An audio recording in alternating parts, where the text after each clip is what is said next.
모든 요새에는 약점이 있다. 크림반도의 약점은 결코 성벽이 아니었다. 그 성벽 뒤에 놓인 길이었다. 지금 이 반도 주변에서는 거대한 붕괴를 향한 카운트다운이 끊임없이 울려 퍼지고 있다. 최근 며칠 동안 우크라이나가 계획적으로 이어간 작전들이 매 순간 크림반도를 둘러싼 올가미를 더 조이고 있기 때문이다. 푸틴은 10년 동안 크림반도를 요새로 만들었다. 모든 육상 통로에는 지뢰밭을 깔았다. 세바스토폴 절벽에는 벙커를 파놓았다. 흑해 함대는 항구에 정박했고 방공망은 반도의 모든 킬로미터를 덮었다. 그는 위협이 어디서 올지 알고 있다고 생각했다. 지상공격, 상륙작전, 페레코프를 통한 정면 돌파. 그러나 그는 틀렸다. 위협은 성벽밖에 아니라 성벽 뒤에서 왔다. 도로, 송유관, 철도, 항구에서 왔다. 요새를 살아있게 만드는 동맥에서 온 것이다. 주둔군을 먹여 살릴 수 없다면 그 어떤 성벽도 의미가 없기 때문이다. 지금 러시아와 크림반도를 잇는 모든 보급선은 체계적인 공격을 받고 있다. 무작위 타격이 아니다.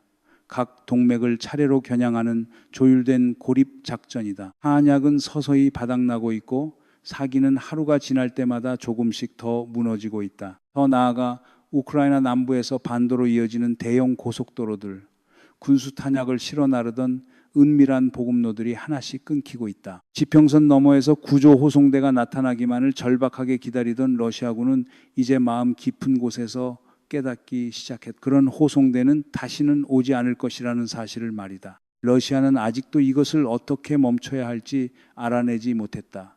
그리고 이 모든 것을 보호하던 방공망은 모스크바가 보충하는 속도보다 더 빠르게 해체되고 있다. 크림반도는 더 이상 요새가 아니다. 함정이 되어가고 있다. 이제 각 보급선이 어떻게 끊기고 있는지, 그리고 그 안에 있는 6만 명의 병사들에게 이것이 무엇을 의미하는지 살펴보자. 크림반도의 생존은 5개의 보급 동맥에 달려있다.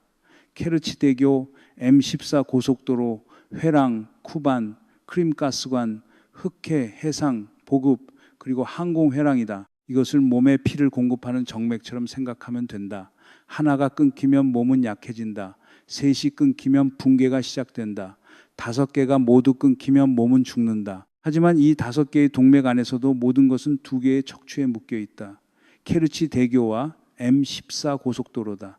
가스관, 해상보급, 항공회랑은 보조 역할을 한다. 실제 무게를 떠받치는 것은 이 2곳이다. 주둔군을 먹여 살리는 탄약, 중장비, 연료, 식량의 압도적 대부분이 이 2 경로를 통해 흐른다. 그런데 이제 어느 쪽도 더 이상 믿을 수 없다. 먼저 케르치부터 보자. 이곳에서 벌어진 일은 이번 작전 전체에서 가장 충격적인 변화일지도 모른다. 우크라이나는 다리를 파괴할 필요가 없었다. 그보다 훨씬 더 치명적인 사실을 보여주었다. 원할 때 어느 순간이든 원하는 만큼 오래 다리를 멈춰 세울 수 있다는 사실이다. 이것은 케르치 대교를 보급선에서 인질로 바꿔버린다. 우크라이나가 허락하는 동안만 작동하는 구조물이 된 것이다. 5월 16일 밤 우크라이나 드론 150한 대가 크림반도 영공에 진입했다. 다리는 11시간 동안 완전히 폐쇄됐다. 차량도 없었고 열차도 없었다. 탄약도 연료도 움직이지 못했다. 여객 열차 12대가 영향을 받았고 일부는 7시간에서 8시간까지 지연됐다. 그리고 이것은 고립된 사건이 아니었다. 5월 2일에도 다리는 다시 폐쇄됐다. 세바스토폴, 사키, 잔코이에서 동시다발적인 폭발이 보고됐다. 5월 13일 밤에도 마찬가지였다. 다시 말해 토치니 데이터에 따르면 이 지역에는 2020 본년 7월 이후 확인된 장거리 타격이 1042건 발생했다. 다리에 대한 위협은 드론에만 국한되지 않는다. 2020 본년 6월 3일 우크라이나 보안국 SBU는 수중 드론을 이용해 다리 기둥에 폭발물 1100kg을 설치하고 폭파했다. SBU의 발표는 단호했다. 다리는 이제 사실상 비상 상태에 놓여 있다는 것이다. 2026년 1월 이후 1.5톤을 넘는 차량은 통행이 금지됐다. 이 단 하나의 제한만으로도 군수화물의 대부분은 다리에서 완전히 사라졌다. 남은 철도 수송 능력 역시 주기적인 폐쇄와 손상 때문에 신뢰할 수 없다는 말 그 자체가 되었다. 모스크바 입장에서 이 아이러니는 고통스럽다. 푸틴은 크림반도를 영구히 묶어두기 위해 다리를 지었다. 그러나 그 다리는 이제 크림반도 전체의 병참 위치를 취약하게 만드는 단일 실패 지점이 되었다. 그리고 두 번째 척추인 M14 고속도로도 이제 공격받고 있다. M14 고속도로는 타간로크에서 시작해 남쪽으로 약 600km를 달리며 마리우폴, 베르디안스크, 멜리토폴을 지나 크림반도로 들어간다. 3년 동안 이 길은 러시아의 병참 척추였다. 호송대는 자유롭게 움직였다. 연료 탱크 차량은 방해 없이 전진했다. 탄약 열차는 끊김없이 주둔군을 먹여 살렸다. 그 시대는 끝났다. 이 사슬의 최북단인 타간로크에서는 우크라이나의 호넷 드론이 T-509 고속도로를 타격하고 있다. 한 러시아 군사 블로거도 이를 인정했다. 표준 우크라이나 FPV 드론의 사거리가 전선이 움직이는 속도보다 더 빠르게 확장되고 있다는 것이다. 한때 깊은 후방으로 여겨졌던 이 지역은 더 이상 안전하지 않다. 남쪽으로 내려가면 마리우폴이 있다. 우크라이나 아조우 군단은 정찰 드론이 전선에서 60km 뒤에 있는 마리우폴 우회도로 바로 위를 순찰하는 영상을 공개했다. 군용 트럭은 실시간으로 감시되고 있다. 연료 탱크 차량은 포착되고 있다. 탄약 수송은 기록되고 있다. 이것은 전장 항공 차단 작전이다. 네이토라면 항공기로 수행할 교리를 우크라이나는 $2,000짜리 드론으로 실행하고 있다. 더 남쪽에는 멜리토폴이 있다. 크림반도로 이어지는 모든 경로는 이 교차점 자체를 지나거나 그 근처를 통과한다. 전쟁연구소 ISW의 2026년 4월 평가는 러시아가 위험 없는 병참 구역으로 분류했던 전선 후방 100km 지점의 목표물에 대한 효과적인 타격을 확인했다. 그리고 이 사슬의 최남단에는 크림반도에서 가장 중요한 철도 분기점인 잔코이가 있다. 케르치 대교를 통해 철도로 들어오는 모든 물자는 이곳에서 세바스토폴, 심페로폴, 남부 해안 기지들로 분산된다. 우크라이나 드론은 이 역을 직접 타격했다. 기관차 한 대가 파괴됐고 화물 객차들이 손상됐다. 기관차 한 대의 손실만으로도 철도 시스템에는 며칠 동안의 계획 지연이 발생한다. 별도의 작전에서 SBU, 군사정보국, 드론 부대는 토크마크 인근에서 연료 열차를 탈선시켰다. 먼저 사보타주로 선로가 폭파됐다. 그 다음 하이마스 로켓이 기관차와 핵심 화차들을 타격해 복구 작업을 막았다. 기관차와 유조, 화차 40량이 파괴됐다. 크림반도로 이어지는 핵심 철도 노선은 마비됐다. 하간로크에서 잔코이까지 600km의 보급망. 이제 모든 연결고리가 경쟁 지역이 되었다. 모든 호송대 지휘관은 같은 계산을 하고 있다. 도착할 것인가? 아니면 불타버릴 것인가? 하지만 우크라이나는 도로와 다리만 겨냥하는 것이 아니다. 이 보급망을 관리하는 두뇌도 겨냥하고 있다. 그리고 이것이야말로 이번 작전 전체에서 가장 덜 이해됐지만 가장 효과적인 부분일 수 있다. 아라바트 사주는 크림반도 북쪽에 있는 길이 110km의 모래지대이며 가장 좁은 곳은 폭이 270m에 불과하다. 러시아는 이곳에 정보센터와 FSB 본부를 배치했다. 지형이 자연 방어막처럼 보였기 때문이다. 하지만 드론 시대에는 그것이 자연 함정으로 바뀌었다. 5월 17일 SBU 특수작전부대 알파가 이 본부를 공격했다. 9개 건물이 각각 표적이 되었다. 드론은 지붕을 뚫고 들어갔고 창문을 통해 날아 들어갔다. 약 100명의 러시아 인원이 사망하거나 부상했다. 옆에 배치되어 있던 판치르 S1 방공체계도 파괴됐다. 젤렌스키는 이 작전을 직접 발표했다. 그리고 이것 역시 고립된 작전이 아니었다. 5월 초 5월 5일에는 아르미안스크의 FSB 국경수비대 본부가 타격을 받았다. 건물의 절반이 파괴됐다. 그보다 앞선 2025년 8월에는 같은 장소에서 플라밍고 미사일이 FSB 전초기지와 호버크래프트 순찰정 6척을 파괴했다. 하지만 여기서 진짜 핵심은 건물 수나 사상자 숫자가 아니다. 이 타격들이 러시아의 지휘 구조에 무엇을 했느냐다. 러시아는 중앙 집권적 지휘 교리를 운용한다. 어떤 호송대가 어떤 경로를 이용할지, 어느 도로가 안전한지, 탄약을 언제 운송할지 같은 모든 전술 결정은 위에서 아래로 흐른다. 나토의 하사는 현장에서 독립적으로 결정을 내릴 수 있다. 러시아의 분대장은 명령을 기다린다. 우크라이나가 이 FSB 센터들을 파괴했을 때 단지 회랑의 눈을 멀게 한 것이 아니었다. 회랑을 마비시킨 것이다. M14 경로에 있는 모든 부대는 동시에 의사결정 두뇌를 잃었다. 정보 흐름이 끊겼기 때문에 누구도 호송대를 우회시킬 권한을 갖지 못했다. 어느 도로가 안전한지 평가할 데이터도 없었다. 이것은 우크라이나가 러시아 군사문화의 구조적 약점을 의도적으로 겨냥한 것이다. 단순히 건물을 타격한 것이 아니라 하나의 교리를 타격한 것이다. 그리고 이런 종류의 피해는 증원군을 보낸다고 복구할 수 없다. 유로마이단 프레스의 보도에 따르면 SBU 알파 부대는 2025년 내내 이러한 작전을 통해 러시아의 판치르 S1M과 SE 방공 체계의 약 절반을 파괴했고, 그 결과 우크라이나의 장거리 타격을 위한 사각 회랑이 열렸다. 판치르 하나가 파괴될 때마다 다음 드론 물결을 위한 통로는 더 넓어진다. FSB 센터 하나가 제거될 때마다 회랑은 조금 더 눈이 멀고 조금 더 마비된다. 우크라이나 국방장관 미하일로 페도로우는 이 전략을 명확히 설명했다. 우리는 중거리 타격에서 주도권을 장악했다. 목표는 병참을 고립시키고 전자전 체계를 무력화하며 전선 뒤의 러시아 지휘 존재를 파괴하는 것이다. 보급선은 끊기고 있고 그 보급선을 관리하는 두뇌는 파괴되고 있다. 하지만 우크라이나의 모든 타격을 가능하게 만드는 것이 하나 더 있다. 그리고 이것은 이번 작전 전체에서 가장 중요하지만 가장 보이지 않는 층일지도 모른다. 크림반도 방공 방패의 체계적 파괴다. 2022년 크림반도는 세계에서 가장 조밀한 방공망 중 하나로 보호받고 있었다.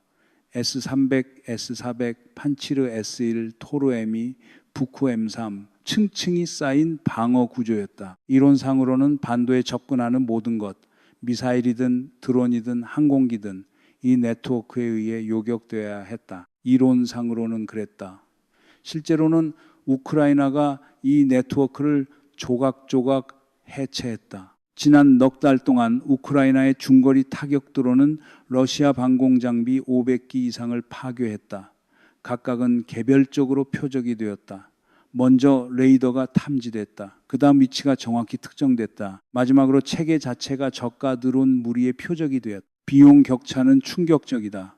우크라이나 중거리 타격 드론 한 대의 가격은 약 25만 달러다. 러시아가 잃는 S400 포대 하나의 가치는 5억 달러가 넘는다. 판치르 S1 체계는 1,500만 달러다. 포르 M2는 약 2,500만 달러다.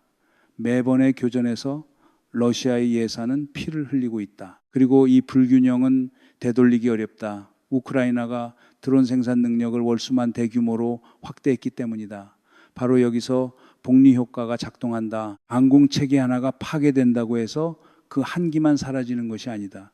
다음 공격 물결을 위한 더 넓은 회랑이 열린다. 2025년 7월 타란쿠트 고제 내부 M 레이더가 파괴됐을 때 크림반도 서부 절반에는 거대한 탐지 공백이 생겼다. 전문가들은 이것을 우크라이나 드론을 위한 회랑이 열린 것이라고 설명했다. 유로마이단 프레스의 보고서에 따르면 SBU 알파 부대는 2025년 내내 이러한 작전을 통해 러시아 판치르 S1M과 SE 체계의 약 절반을 파괴했다. 판치르 체계가 하나 파괴될 때마다 사각 회랑이 열린다.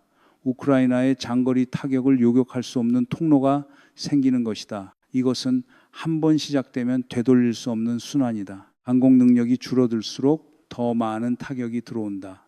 더 많은 타격이 들어올수록 더 많은 방공 능력이 사라진다. 러시아는 증원 장비를 보내고 있다. 하지만 그 증원 장비도 같은 순환에 갇힌다.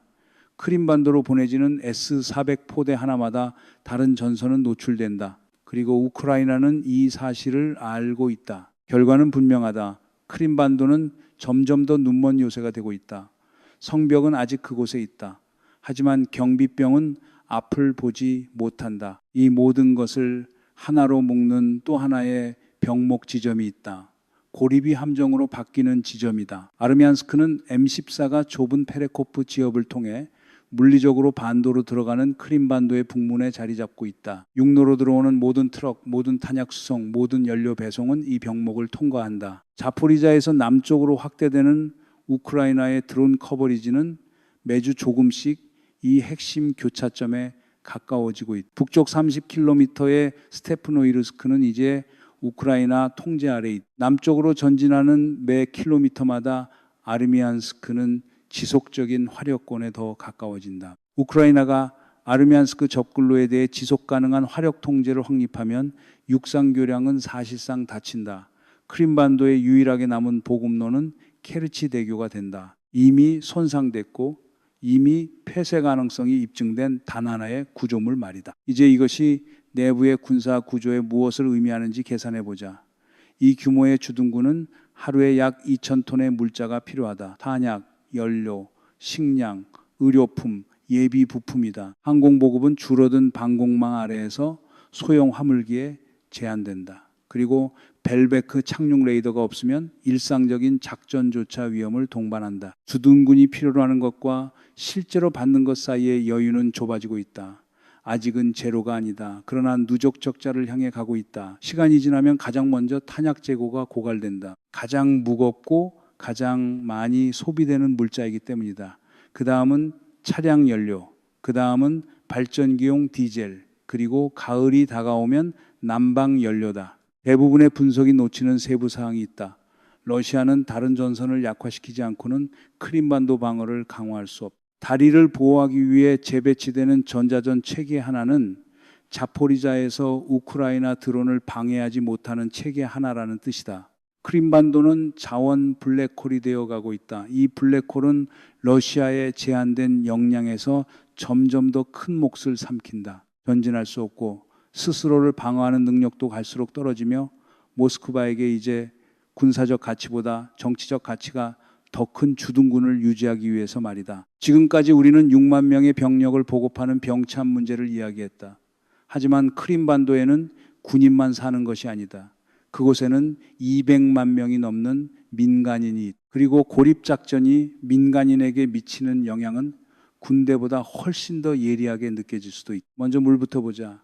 크림반도 담수 수요의 85%는 북크림 운하에서 나왔다. 이 운하는 우크라이나 본토의 드니프로강에서 물을 끌어오는 길이 400km의 운하였다. 2014년 병합 이후 우크라이나는 운하를 폐쇄했다.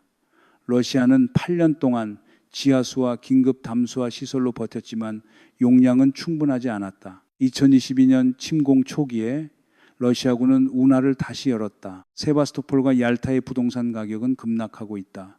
해안가 아파트는 가치의 40% 이상을 잃었다.